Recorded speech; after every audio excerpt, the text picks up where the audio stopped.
नमस्कार। आप सबका अपने YouTube channel share happiness Sanskrit education में हार्दिक स्वागत एवं अभिनंदन। साथियों, कोशिश कीजिए, कोशिश करने वालों की हार नहीं होती है। चिट्टी जब दाना लेके चढ़ती हैं, फिसलती है 100 बार, आखिर उसको मंजिल मिल ही जाती हैं। तो आपको चींटी की तरह लक्ष्य रखना है और अर्जुन की तरह अपन को वही लक्ष्य दिखना चाहिए। आसपास कुछ नहीं दिखना चाहिए, केवल और केवल चिड़िया की आँख। तो उसी तरह आप लक्ष्य में मजबूत बनिए, अपना लक्ष्य मजबूत रखिए और हमेशा समय की घड़ी के अनुसार चलिए। तो आपको कोई भी इस संसार में अपनी सफलता से पीछे नहीं रख सकता है। आपकी मंजिल आपको जरूर मिलेगी। तो आज हमारा टॉपिक है साथियों, आपके लिए मैं लेके आया हूँ पर्यायवाची शब्द। यह एक ऐसा टॉपिक है जो हर प्रकार की परीक्षाओं से, चाहे स्कूली शिक्षा हो, कक्षा प्राथमिक कक्षाओं से लेकर के जो आपकी विश्वविद्यालय तक की कक्षाएं हैं उनकी पढ़ाई से संबंधित, और जो कॉम्पिटिटिव एग्ज़ाम है छोटे से छोटे रेट पटवारी और कांस्टेबल की भर्ती से school teachers, lecturer, college lecturer, school lecturer और RS, से हर प्रकार के कॉम्पिटिटिव एग्ज़ाम होते हैं। उसके अंदर आपको पर्यायवाची शब्द से रिलेटेड बहुत ही महत्वपूर्ण प्रश्न पूछे जाते हैं। पर्यायवाची शब्द होते क्या हैं? यानी ऐसे शब्द जिन शब्द को हम बोलते हैं अलग तरीके से हैं, उनकी ध्वनि अलग निकलती है, उनको लिखने का तरीका अलग होता है, लेकिन उनका अर्थ एक होता है। चाहे कैसे भी बोलो उनको, लेकिन उन शब्दों को हम एक ऐसे सार्थक समूह, शब्दों का समूह जिनका सब अर्थ एक समान होता चाहिए। जैसे मैं बताना चाहता हूँ, हमारे जन्म देने वाली हमारी माँ है। माँ को हम किस किस नाम से संबोधित करते हैं? माता, जननी, माई, अम्मा, अम्बा, बाई, मातेश्वरी, माताजी। ये जो शब्द बताए हैं संबोधन के, एक ही जननी के शब्द है जो विभिन्न प्रकार से हम उनको अलग अलग ध्वनि से, लेखन से संबोधित करते हैं, लेकिन उन शब्द का एक ही अर्थ होता है। जो विविध प्रकार के जो शब्द हैं जिनका अर्थ एक हो, उन्हें हम क्या कहते हैं? पर्यायवाची शब्द। तो सबसे पहले मैं आपके लिए लेना चाहता हूँ पानी। पानी शब्द द्रव पदार्थ है। अब इसको हम किस किस में? जल, मुझे जल पिलाइए, शीतल नीर लाइए, अम्बू, तोय, वारी। जो ये मैं आपको देखो ट्रिक में सिखा रहा हूँ। सबसे पहले हम लेते हैं आपके लिए पानी, जो महत्वपूर्ण है आपके परीक्षाओं से संबंधित, उनसे मैं रिलेटेड बता दूं। पानी, पानी को क्या कहते हैं साथ? देखो, जल, नीर, तोय, वारी, अम्बू। इतने मैंने बताया आपको पानी के, जल, नीर, तोय, वारी और अम्बू। अब देखो, एक पानी से मैं आपको 4 यानी पानी के अलावा 3 जो एक पर्यायवाची शब्द बनते हैं, इन्हीं शब्दों से बनाऊंगा। सबसे पहले लेते हैं ज। ज का मतलब होता है जन्मना। आपने बताया, पता होगा कि जैसे अनुज, अग्रज, अग्र यानी पहले जन्मने वाला, अनुज यानी पीछे जन्म, यानी जन्मने वाला। जो जल में जन्मता है यानी जो जल में रहने वाला है, क्या है? कमल। तो अब देखो, कमल के लिए मैं क्या लिखवाना चाहता हूं आपको, देखो दूसरा ले रहा हूं मैं, कमल। कमल के लिए क्या करो? जो हमने पानी के पर्यायवाची शब्द लिखते हैं उन पीछे, सबके पीछे क्या लगा दो? ज। तो सबसे पहले देखो क्या हो गया कमल का? जल ज, नीरज, तोय ज, वारी ज और अम्बुज। यानी देखो, जलज जल में जन्मने वाला, नीरज वही नीरज जल में जन्म लेने वाला, तोयज, वारिज, अम्बुज। ये शब्द किसके पर्यायवाची शब्द हो गए? कमल के। अब देखो द। द मतलब होता है जल का संग्रह। अब जल संग्रह कौन करता है? बादल। क्या करता है? बादल। तो क्या होगा? देखो द यानी वे शब्द जो पानी के शब्द हैं उनके साथ में ज जोड़ा जाए तो कमल बनते हैं, और द जोड़ा जाए तो बादल के बन जाए। जैसे देखो, जल के साथ द जोड़ो, जल द, नीर द, तोय द, वारी द और अम्बुद। आगे हमें समझ में? यानी जल के जो आपको पानी के पर्यायवाची शब्द याद करने हैं, उनके पीछे ज लगा दो तो सबके कमल के बन जाएंगे, और उनके पीछे द लगा दो तो किसके बन जाएंगे? बादल के। जो इसे हम आपको बताना चाहता हूँ, इनको हम प्रत्यय कहते हैं। तो हमारे यूट्यूब चैनल शहर हैप्पीनेस संस्कृत एजुकेशन पे आप जाइए, देखिए प्रत्यय किस प्रकार बनते हैं, उनसे संबंधित प्रत्यय कौन होता है, कौन सा शब्द प्रत्यय वाला है, द्वेष शब्दांश जो किसी शब्द के पीछे लग करके मूल शब्द के अर्थ में परिवर्तन लाते हैं, बदलाव लाते हैं। आया समझ? इस जैसे देखो अब हो गया ये। अब धी, धी का मतलब होता है भंडार। जल का अथाह भंडार क्या कहलाता है? बहुत सारा जल, उसे कहते हैं समुद्र। क्या कहेंगे? समुद्र। तो समुद्र के जो पर्यायवाची शब्द है मैं बताना चाहता हूं आपको। जो हमने पानी के पर्यायवाची शब्द लिखते हैं उनके पीछे धी लगा दो तो क्या बन जाएगा? देखो, जलधि, नीरधि, तोयधि, और इसके बाद में वारिधि और अम्बुधि। अच्छी तरह से आपको समझ आ गया होगा। एक बार वापस समझाता हूं कि आप पानी के पर्यायवाची शब्द याद कर लीजिए। जल, नीर, तोय, वारी और अम्बु, 5 याद कर लिए, खूब है। अब उसके बाद में इनके पीछे जो हमने पानी के याद किए, ज लगाएंगे तो सब कमल वाले बन जाएंगे। जलज, नीरज, तोयज, वारिज, अम्बुज। द लगाएंगे तो बादल के बन जाएंगे। जलद, नीरद, तोयद, वारिद, अम्बुद। धी लगाएंगे, जलधि, निरधि, तोयधि, वारिधि और अम्बुधि। अब साथियों, महत्वपूर्ण बात, जो विद्यालय शिक्षा है उसमें तो सीधा पूछा जाता है कि पानी के 4 पर्यायवाची शब्द लिखिए, तो आपको सीधा लिखना है जल, नीर, तोय, वारी और अम्बु। कॉम्पिटिटिव एग्जाम के अंदर आपके क्वेश्चन किस प्रकार बनते हैं, जिससे देखो ऐसे बताएगा, कमल के पर्यायवाची शब्दों का सही समूह है। अब ऐसे आएगा, देखो अ में आ गया, ए में आ गया जलद, नीरज, तोयधि।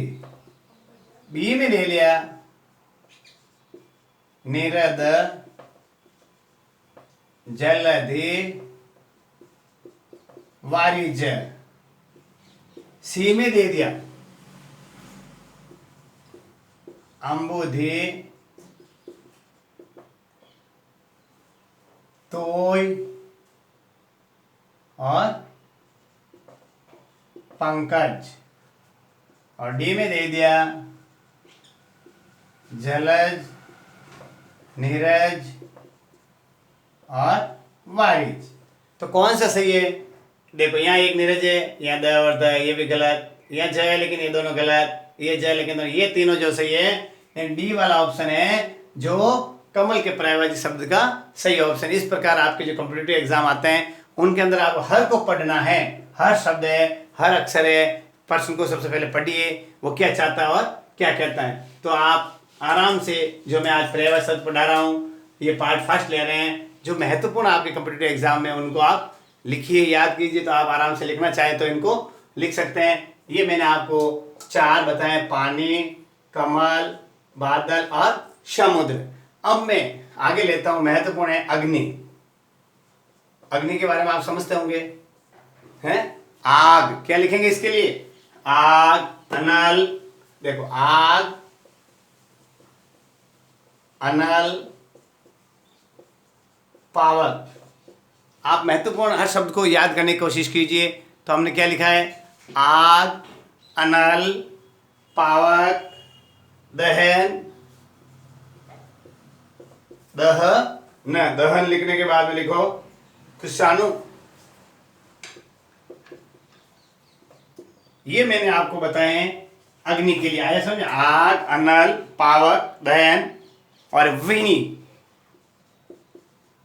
ऐसे इसी में विनी। ये है आपको महत्वपूर्ण अग्नि से संबंधित जो पर्यायवाची शब्द है आग के, वो मैंने आपको बताया है। अब लेते हैं आपके लिए अमृत। अब अमृत के लिए क्या क्या क्या महत्वपूर्ण शब्द है जिससे बताना चाहता हूं। सुधा, सोम, पीयूष। सुधा, सोम, पीयूष। अब इससे संबंधित पूछे जा सकते हैं कि निम्न में से कौन सा शब्द अमृत का नहीं है। तो मान लो 3 शब्द जैसे सुधा, सोम, पीयूष और आगे दे दे आपके क्या वही। तो आपको क्या लिखना है? वही जो है अमृत का पर्यायवाची शब्द नहीं है। और बताना चाहता हूं जैसे अमी, अमीय, अमी,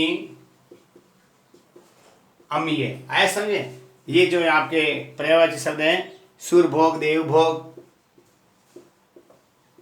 सूरभोग और देवभोग, ये मैंने आपको अमृत से संबंधित जो पर्यायवाची शब्द हैं आपको लिखवाए हैं। इसके बाद में हम ले लेते हैं आप अश्व, घोड़ा। घोड़ा हिंदी शब्द है, इसको अपन अश्व संस्कृत में कहते हैं। घोड़े का पर्यायवाची शब्द लिखिए तो अश्व लिख सकते हैं आप, एक और ज्यादा पूछे तो अश्व, है, हरि, है, हरि और गोटक। क्या क्या बताया मैंने आपको? अश्व, है, हरि, गोटक, बाजी, सैंधव और तुरंग। बाजी, सैंधव और तुरंग, इतने प्रकार के आपको बताएं। परीक्षा में पूछा जा सकता है कि निम्न में से घोड़े का पर्यायवाची शब्द नहीं है, तो आपको बाजी, सैंधव, तुरंग और अमी दे दे। तो बाजी, सैंधव, तुरंग तो घोड़े के पर्यायवाची शब्द है, और जो अमी है जो अलग शब्द है। अब आपको आगे महत्वपूर्ण दिखाना चाहता हूं, जो आपके लिए भी महत्वपूर्ण है और एग्जाम की दृष्टि से भी बहुत ही महत्वपूर्ण है। मैं बताना चाहता हूं आपको दानव। दानव के लिए क्या लिखेंगे? दैत्य, राक्षस, असुर। दैत्य, राक्षस, असुर, धनुज और निशाचर। ये जो बता रहा हूं आपको, किस में बता रहा हूं? तमचर, रजनीचर, तमचर, रजनीचर, ये मैंने बताया आपको दानव से रिलेटेड। अब मैं बता रहा हूं आकाश। आकाश के पर्यायवाची शब्द है नभ, गगन, व्योम, अंबर, तारापथ। ये मैंने आपको बताए हैं। आकाश से पर्यायवाची शब्द है नभ, गगन, व्योम, अंबर और तारापथ। अब एक और भी कर सकते हैं, शून्य, अंतरिक्ष, शून्य, अंतरिक्ष। ये जो मैंने आपको बताए हैं आकाश के पर्यायवाची शब्द बताए हैं।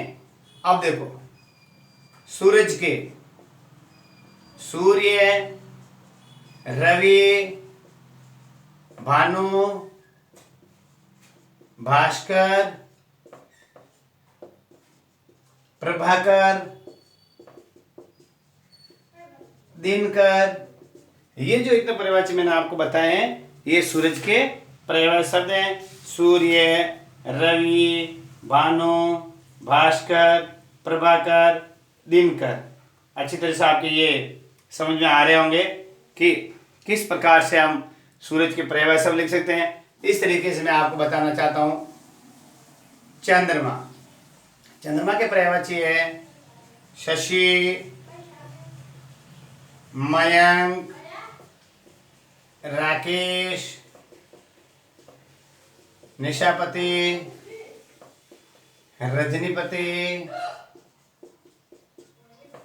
ऐसा इतना बड़ा चंद्रमा, चांद, चंदा। जो मैंने आपको बताए हैं चंद्रमा के पर्यायवाची शब्द हैं शशि, मयंक, राकेश, निशापति, रजनीपति और चांद और चंदा। और इसको और कहते हैं इंदु, सोम। ये महत्वपूर्ण है, इंदु भी लिख दो आप, इंदु, सोम। जो आपको चंद्रमा से रिलेटेड पर्यायवाची शब्द हैं मैंने आपको ये बताया है। सुधांशु, हिमांशु, सुधांशु,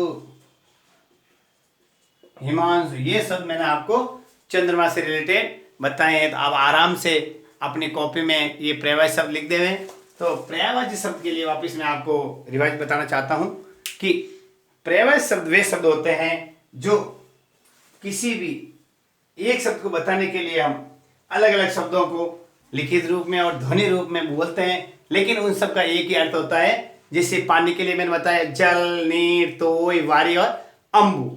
इन शब्दों को हम जल, जैसे मुझे शीतल नीर पिलाइए, जल का लोटा भर के लाइए, जल है तो कल है, तोय बोतल में भरिए, बाल्टी में वारी भरिए, मुझे अम्बू पिलाइए, ये शब्द हैं वो सब पानी से रिलेटेड शब्द हैं। आपको मैंने महत्वपूर्ण आज जो बताए 11 बताए हैं, पानी, कमल, बादल, समुद्र, अग्नि, अमृत, घोड़ा, दानव, आकाश, सूर्य और चंद्रमा। अगले वाले वीडियोस के अंदर मैं आपको और जो पर्यायवाची शब्द होते हैं, हम लगभग 2-3 चरणों में आपको पर्यायवाची शब्द पूरे करेंगे।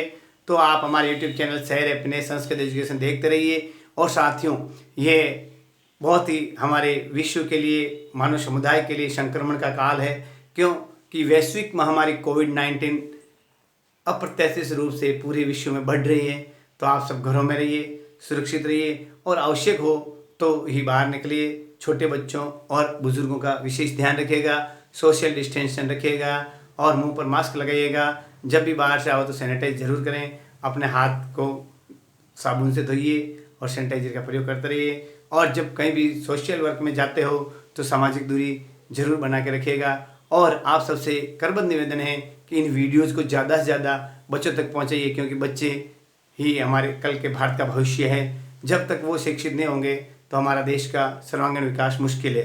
तो मैं आपसे करबद्ध निवेदन करता हूँ, हाथ जोड़ के विनती है कि ये वीडियो ज़्यादा से ज़्यादा बच्चों तक फैलाइए, ताकि बच्चे पढ़ेंगे तो ही हम सब आराम से उनके साथ अच्छी तरह से घुल मिल करके उनका जो एजुकेशनल जो क्लाइमेट है हम इस यूट्यूब चैनल शहर हैप्पीनेस संस्कृत एजुकेशन के माध्यम से दे सकते हैं। तो आप सभी एक वादा कीजिए कि आप अपने कम से कम 100 दोस्तों को इन वीडियोज़ को ज़्यादा से ज़्यादा तक भेजोगे, ताकि उनके परिवार के अंदर जो भी छोटे बच्चे होंगे, जो कॉम्पिटिटिव एग्ज़ाम की तैयारी करते हैं, जो स्कूली शिक्षा से, कॉलेज शिक्षा से, हर तरह से अपनी पढ़ाई से जुड़े रहना चाहते हैं, उनके लिए ये वीडियो बहुत ही हेल्पफुल होंगे।